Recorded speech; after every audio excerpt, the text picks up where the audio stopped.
시편 103편의 말씀이고요. 건강한 죄책감을 가져달라는 제목으로 말씀 나눕니다. 산전수를 다 겪은 시인 다윗, 그는 하나님의 은택을 기억하라고 말하고 있죠.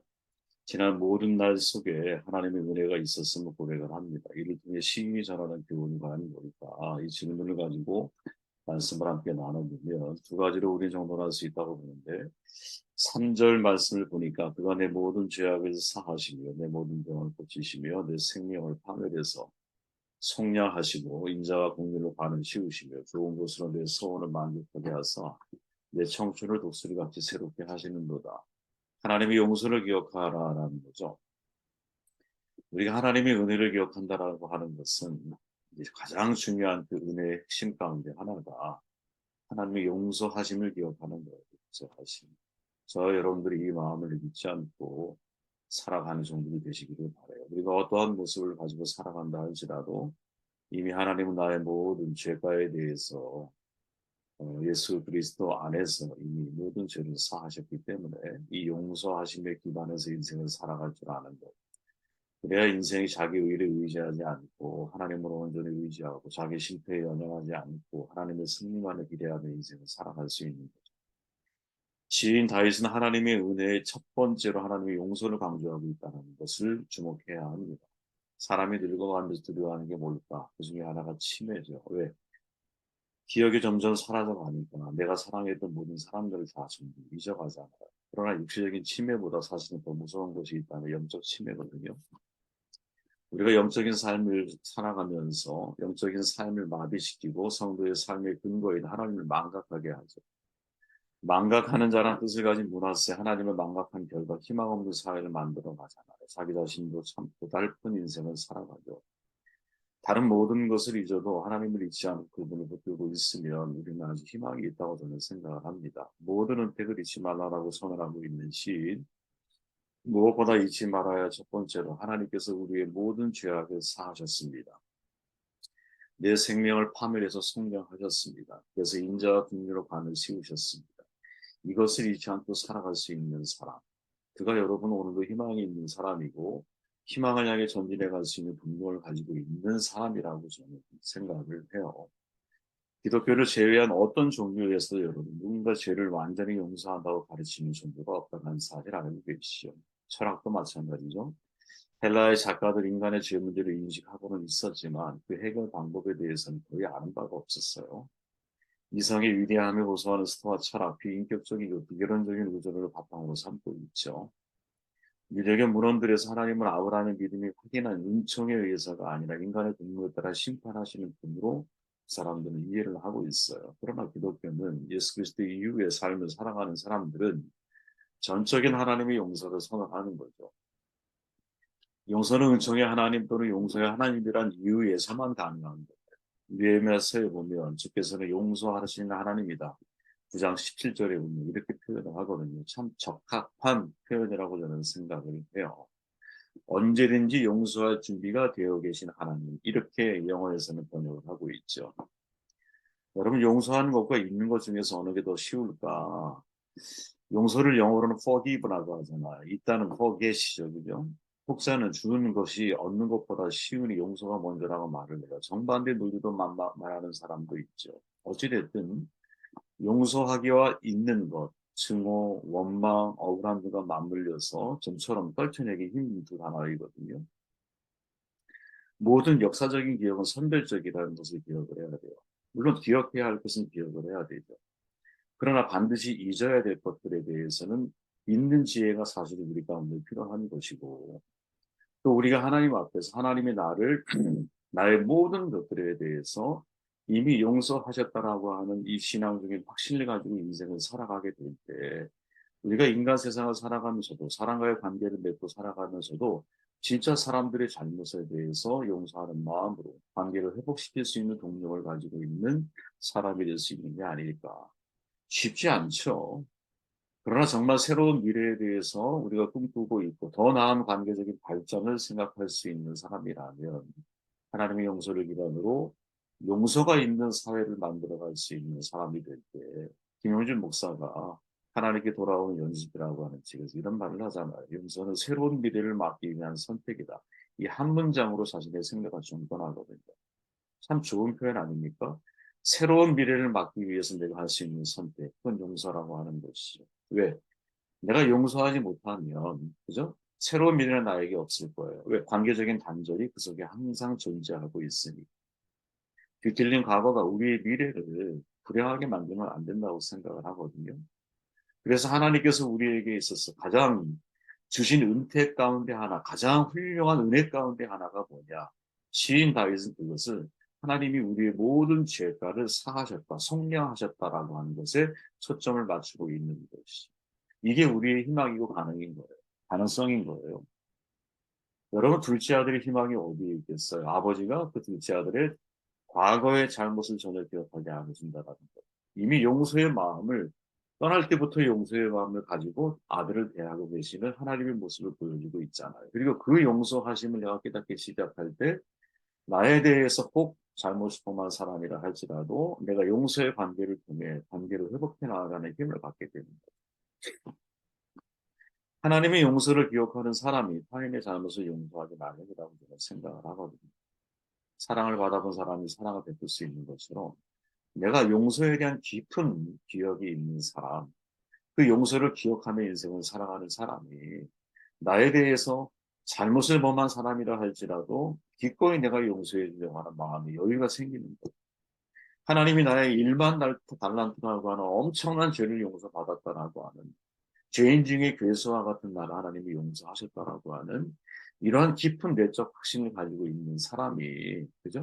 돈 몇 푼의 사람의 관계를 파괴시키거나 사람을 용서하지 못하는 공존한 마음으로 인생을 살아가지 않게 되지 않을까.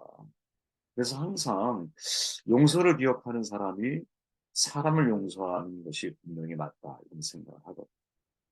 보통 우리는 여러분 마음에 상처를 준 사람, 사건에 대해서 부정적인 감정을 떨쳐내기가 쉽지가 않거든요. 그죠? 그런데 그런 마음을 품고 사람들을 대하다 보면 용서한다라는 게 너무나 우리 인생 가운데 어려운 거죠. 그죠? 하지만 내가 그 사람보다 훨씬 더 많은 잘못과 죄를 범했다라는 사실을 내가 인식하고 인생을 살아가고 그것이 하나님 안에서 용서를 통해 진정한 자유를 내가 경험한 사람이라면 다른 사람을 용서하는 게 그렇게 어렵지 않다라는 사실을 깨닫게 돼요. 물론 용서 쉽지가 않아요. 그죠? 오죽하면 덴마크의 철학자 브링크만이 그렇게 말하잖아요. 용서는 오직 용서할 수 없는 것을 용서하는 일이다. 이게 좀 말의 유의처럼 들리지만 사실은 중요한 핵심적인 메시지가 이 속에 있거든요. 내가 용서할 수 없는 것을 용서할 때 용서가 되는 거지. 누구나 용서할 수 있는 것을 용서한다면 그 용서라고 말하기가 쉽죠. 그죠? 용서할 수 없는 일에 대해서 용서할 수 있는 것. 그게 진짜 용서라고 하는 거라.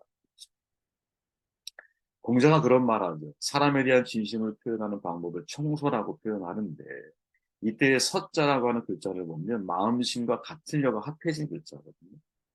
그러니까 진심 어린 용서라고 하는 것은 뭐냐? 잘못을 저지른 사람과 피해를 본 사람의 마음이 같아질 때 저절로 생겨나는 행동이라고 합니다. 잘못을 저지른 사람과 그 잘못을 피해자가 마음이 같아질 때 그때 용서라고 하는 마음을 우리는 품게 되는 것이고 행동으로 그것을 옮겨 나아갈 수 있는 것이죠. 공자가 가르쳤지만 여러분 이것을 행동으로 옮긴 분이 누구냐? 그게 예수님인 거죠. 그죠? 왜 예수님이 친히 사람의 형태를 이 땅에 오셨습니까? 우리와 같아지는 거죠. 왜 우리를 대신해서 십자가에 달려 대신 계속적 대신의 삶으로 삶을 마무리하고 계십니까? 우리의 죄를 대신 용서하기 위한. 그죠? 어떻기 때문에 마음이 같기 때문에. 그죠? 마음이 같은 거야, 우리와. 그래서 우리의 죄를 어떻게 대신 예수님이 짊어지기 원하셨고 대신 짊어지심으로 인하여 나의 죄가 깨끗하게 사함을 받는 거죠. 예수 그리스도 안에서. 우리는 그걸 믿는 거잖아요. 예수님은 죄를 미워하셔요. 근데 무엇? 죄를 미워하지 않는 거지. 저는 동서양의 지혜가 여러분 사실은 이런 보편적인 진리에 대해서는 같은 결을 가지고 있다고 생각을 해요. 보편적인 진리. 모든 종교에 공통적으로 나타나 있는 것들을 놓고 보면 죄는 미워하되 죄인을 미워하지 않는 것이 인간의 인간을 대하는 아주 중요한 삶의 태도고 방법 가운데 하나라는 기억할 필요가 있다고 봐요. 시인 다윗이 모든 은택을 잊지 말지어다라고 선언을 딱 한 이후에 첫 번째 출발이 뭐냐? 하나님의 용서하심에 대해서 시인은 너무 중요하게 강조하고 있다라는 거죠. 한 걸음 더 나가볼게요. 10절 말씀. 우리의 죄를 따라 우리를 처벌하지는 아니하시며 우리의 죄악을 따라 우리에게 그대로 갚지는 아니하셨으니 이는 하늘이 땅에서 높음 같이 그를 경외하는 자에게 그의 인자하심이 크시니로다. 시인은 용서하시는 하나님은 죄를 따라 우리를 처벌하지 않는다라고 고백을 하죠. 근데 여기서 여러분 우리가 기억할 것이 뭐냐? 이제 그런 걸 기억을 해야 되는 거죠. 이 하나님의 용서가 무차별적이지 않다라는 것을 여러분 잊으면 안 돼요. 무차별적이지 않다. 무슨 말이냐? 여러분 용서가 가능하려면 반드시 전제 조건이 있어야 하는 거 알고 계십니까? 자신이 저지른 잘못을 용서받기 위해서는 반드시 죄책감이 있어야 돼요. 그래서 여러분 기독교 심리학자들이 뭐라고 표현하느냐? 건강한 죄책감이라고 표현을 하는 거지. 그러니까 이건 내가 잘못한 거야. 이 잘못을 그대로 인정할 수 있는 죄책감이 반드시 우리 가운데 있어야 된다. 여러분 이 사회에 사회적인 장애를 가지고 있는 사람들, 사이코패스나 소시오패스의 특징이 뭐예요? 내가 잘못을 저질렀는데 여기에 대한 죄책감이 내가 남을 고통스럽게 했는데 그 고통에 대한 공감 능력이 결여되어져 있는 거죠.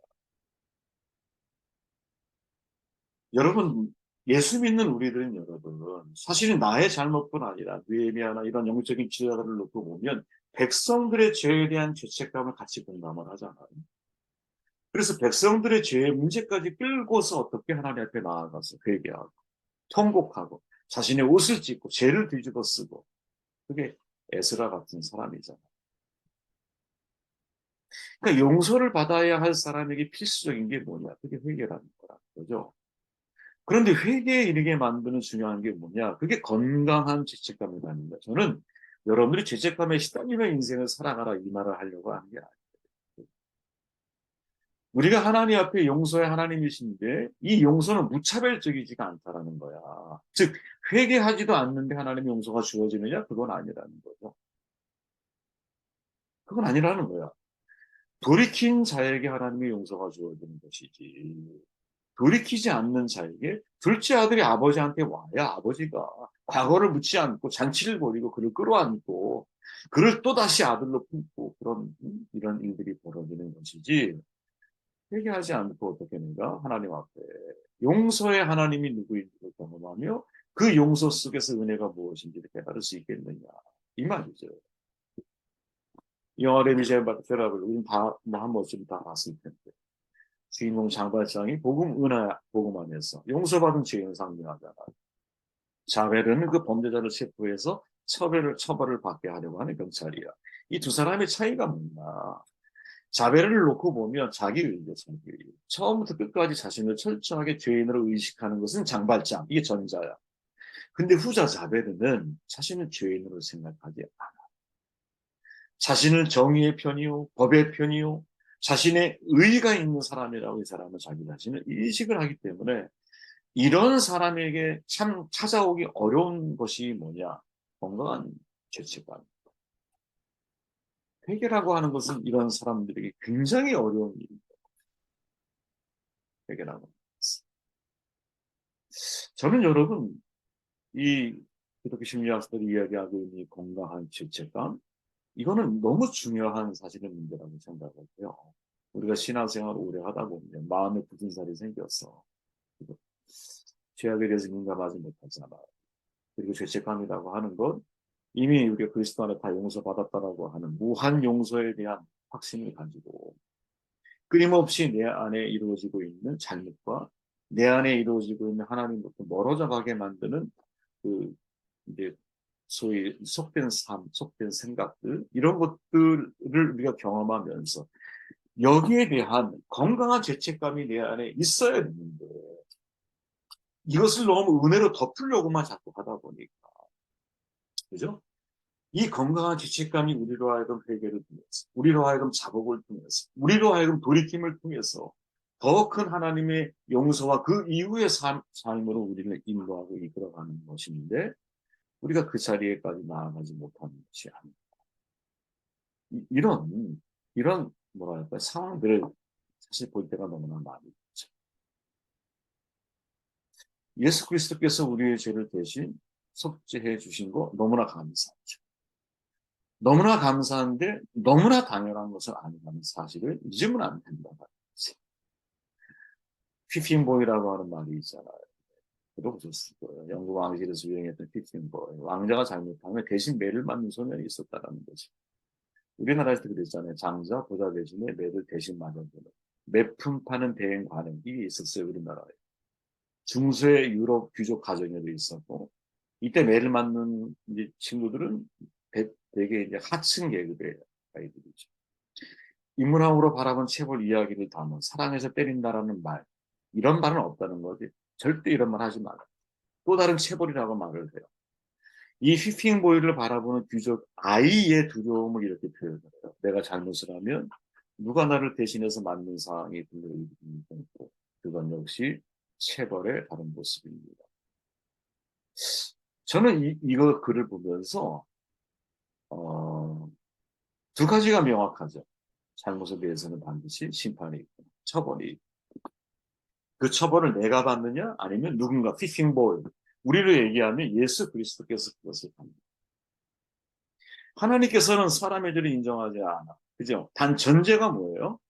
이 죄가 예수 그리스도께 귀속돼서 예수 그리스도께서 대신 나의 죄를 피팅보이처럼 책임을 지고 감당하셨다는 사실을 내가 철저하게 마음속에 믿는 사람들에게 이 은혜가 주어지는 거거든요. 근데 이 은혜를 알면 계속 매를 받게 할 수는 없는 거잖아요. 이 질문을 우리 가운데 던져야 된다는 거지. 그래서 여러분, 사실은 모든 은택을 알지어다라고 시인이 출발하면서 다윗이 고백을 하면서 죄의 문제, 하나님 모든 죄를 우리 용서하시고 사하셨습니다. 라고 하는 가장 큰 은혜가 용서라고 하는데 초점을 맞추는 이 시인 다윗이 주께서 우리를 체벌하지 않으신다고 정돈해 가잖아요, 내용을. 근데 그 속에서 우리가 던져야 중요한 질문 가운데 하나는 이미 다 용서받았기 때문에 나는 아무런 죄책감 없이 내 마음대로의 인생을 살아가고 예수 그리스도의 십자가 희생보이처럼 대신 나를 위해 체벌을 받으신 것에 대해서 아무런 감동 없이 아무런 나의 삶의 변화 없이 그것을 수용하고 살아가는 것이 이게 옳은 삶입니다. 역으로 생각해 보고 싶다. 야, 지금은 오히려 죄책감에 대해서 사람들을 이렇게 얘기하지 않을 게 아니라 당신 진짜 건강한 죄책감을 가지고 인생을 살아야 합니다. 이거를 말해줘야 될 때가 아닙니까? 거꾸로 내가 의도적으로 하나님의 말씀에서 벗어나 있는 삶, 벗어나 있는 사회활동, 벗어나 있는 선택을 내가 하면서도 그것을 당연하게 내가 받아들이고 있다면 오히려 이게 더 우리의 신앙이 너무 무뎌가는 감각을 잃어가고 있는 점점 영적인 치매 가운데 내가 빠져가고 있는 것이 아닐까 이런 질문을 제 자신에게 또 여러분들에게 한번 던져보게 됩니다.